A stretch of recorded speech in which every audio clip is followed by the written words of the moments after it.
has led Cumberland recently to a 2-step increase in the bond rating, I think someone like him should rethink his run for lieutenant governor and consider a run for governor. Because, quite frankly, Cumberland has exhibited the kind of municipal competence that seems to be completely absent in the rest of the state. Yeah, and I'd like to actually see people who have been successful as heads of their community in that sense. Mayors.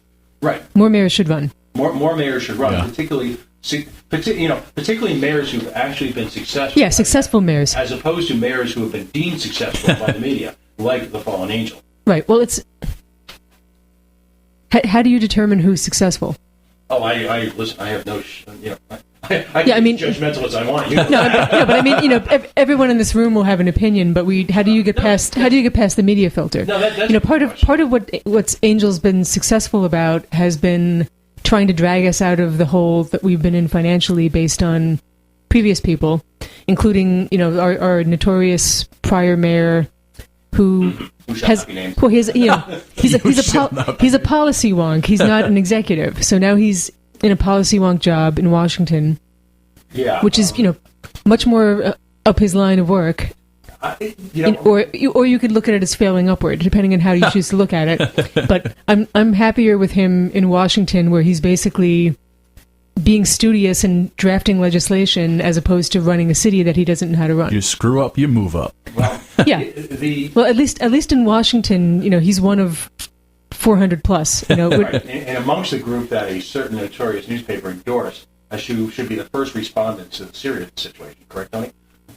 That is interesting to see that there really is a wait and see attitude on that. Right. Of let's see what the popular opinion is. That is just so bizarre to me. I mean, either, not to oversimplify, you're for it or you're against it. And I understand they're elected, but in that situation, it seems that it would be black and white. I mean, unless maybe you're largely financed by a defense contractor or something like that. But I could also see, since we've got such a heavily Democratic politician leading stuff in this state, the Democrats want to know which way the Democrats are falling. Right. If we're being so close to the election, especially. Yeah. So A, we're so close to the election, and B, we have a lot of people who were outraged by the wars that happened in the previous administration and who have been growing more and more uncomfortable by seeing the same things happening with this administration.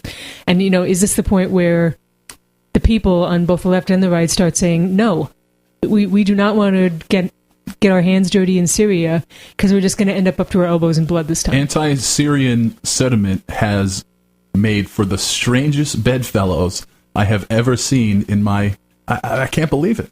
Well, there's a columnist I enjoy over at the American Conservative, Daniel Larison, who's talked about this quite a while in the past, about how the so-called far left and far right are both fairly anti-war. Ain't so far.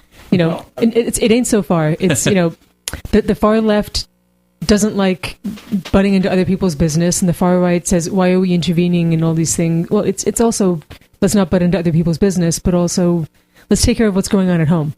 Right. I mean, it's two things I think have come about. Number one, you've got the recognition that libertarians share far more in common with the Greens and the far left than they've ever believed.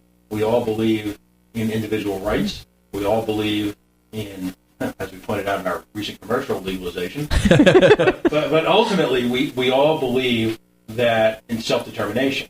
Now, how we get there is obviously the difference. Right. But it's interesting. I think it was Frank Bruni in today's New York Times had a great opinion piece that said it's time to stop looking at the Syrian situation through the eyes of the horse race that is our election process here. Right. All right. It's time to analyze the results for what they are. Now, that actually combined with another piece, op-ed piece today in the Times, that talked about, remember the Libyan situation?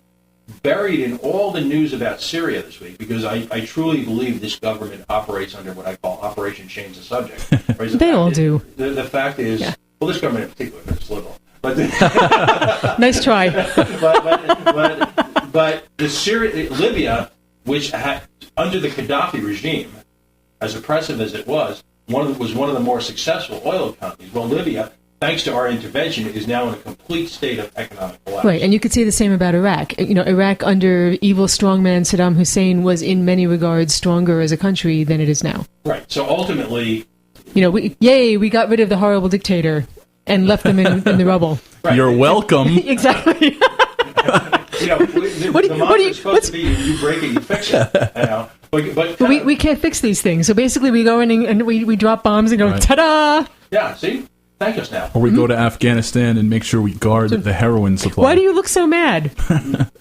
What are you mad about? We got rid of them. Well, I mean, but kind of dialing it back to Chafee. Oh, yeah.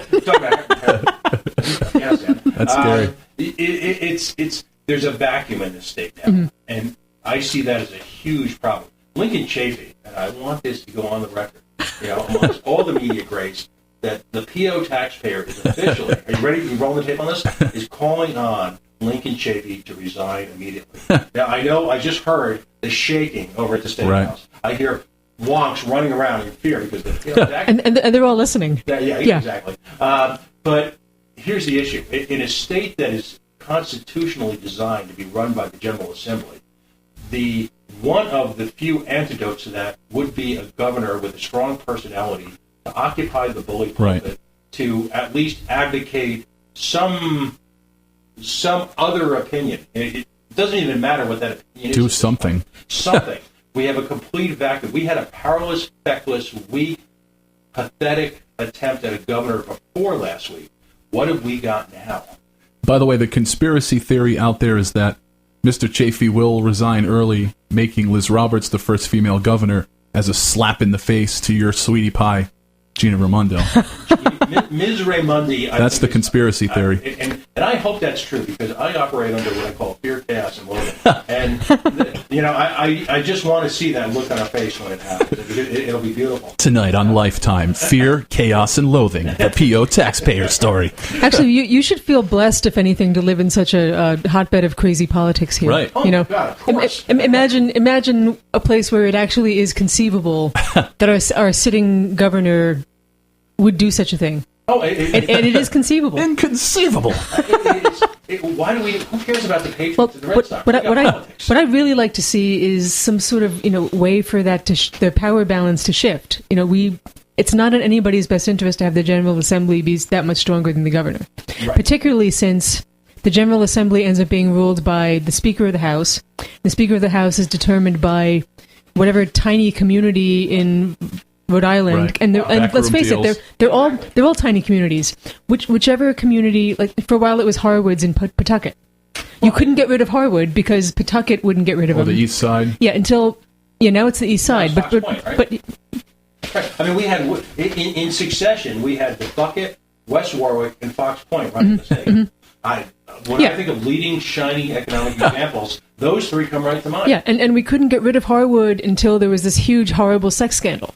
Right. And even then, we almost didn't get rid of him because it hit too late for somebody else to get on the ballot. Right. So we were, by the skin of someone's teeth, a write-in campaign came in that pushed him out. Otherwise, we'd still be under Harwood. Yeah, under Harwood's rule, and I think we both agree on the term rule. Yeah, and they all rule. It's a dictatorship. So basically, you have to hope whoever ends up getting the speakership is going to be a straight arrow, and I think by definition, the position attracts people who are not. Because despite all the sturm and drang and all the noise from the past 2 years of the General Assembly, whether it be all the outpourings of hate from 38 Special, all right, despite all of that, I name me a single mainstream legislator who's gotten up to oppose the future candidacy of Gordon Fox again as Speaker of the because House. they hope they want something. I mean, they want whatever they can get their hands on. The last gentleman who ran against Gordon Fox 2 years prior to this administration, all right, was a gentleman from Smithfield, state senator. He ran against Gordon Fox for the speakership. This time around, not only did he not run, all right, he seconded his nomination, and get this. And I'm sure in a development completely unrelated, just a coincidence, as they say, all right, managed to push through legislation against Bryant University, because the gentleman's from Smithfield, that forces Bryant to the table to adhere to some type of additional pilot payment in lieu of action program, or just have it determined by the House. I mean, how does that happen anywhere else? I don't understand how people can so easily just fall in line? It's funny, how do they sleep when at you night? started telling that story about, suddenly he's seconding his nomination, I was about to ask you, what did he get? And there you were. And this legislation, I mean, here you have the city council able to dictate under penalty of law. By the way, this was approved by Governor Chafee, all right? Under penalty of law, a tax situation to a private not-for-profit organization that is already contributing in a variety of ways a significant amount of money to the populace. Mm-hmm. That's called extortion in many other places of the world. Not here. Here in Rhode Island, we call it everyday politics. Yeah, and I didn't realize Smithfield was in such desperate straits that it needed... Yeah. They're not. It's horrible down there. And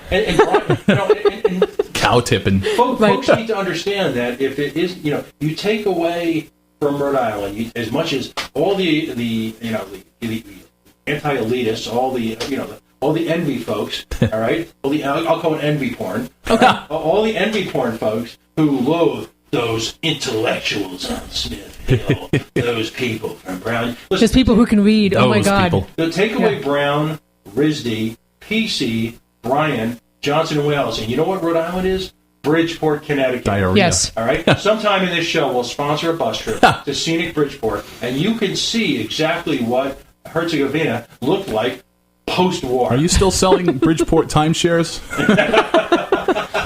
Hey, is it me or has this program flown by today? Flown by. It has flown by. Thank you, guys. Thank you, Tony. Don't forget to check out coalitionradio.us, facebook.com/The Coalition Radio. We are on Twitter. We will be here each and every week.